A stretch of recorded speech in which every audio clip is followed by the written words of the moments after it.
来乡亲啊，继续来看交通部长王国材日前伫广播节目来透露，讲交通部当咧讨论微罪无要记点的原则，譬如讲罚款伫1200块以下无要来记点。也毋过这是互路权的团体真不满哦，讲根本就无咧要紧着用路人的安全，因为像上会发生着意外、违规的停车以及汽车前路等等，罚款就拢伫1200块以下。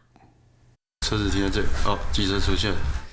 机车为了要闪正面违规停车的车，换一个车道，结果互沙条车弄到无命。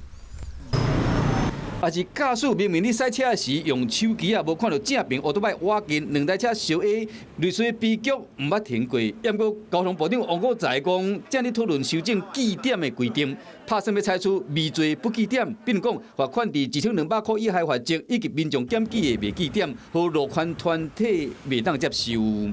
驾驶中使用手机、逆向行驶、路边停车、路边违停、变换车道不打灯，这些东西都是1200块以下罚款。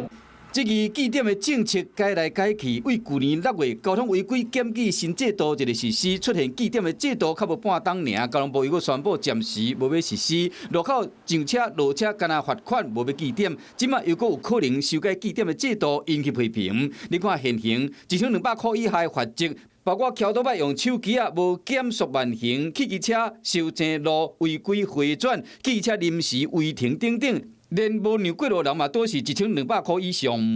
那这一个违罪不处罚，事实上在过去我们的相关的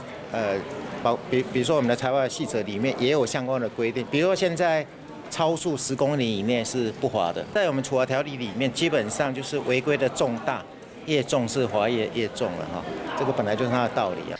王国材认为讲，伫道路的规划还无够完善进程，袂当伤严格执法，要安怎处理，即嘛考验到交通部的智慧。Hello， 我是林仙怡，想要抢先掌握最及时的新闻资讯吗？赶快订阅、按赞、开启小铃铛，锁定华视新闻 YouTube 频道。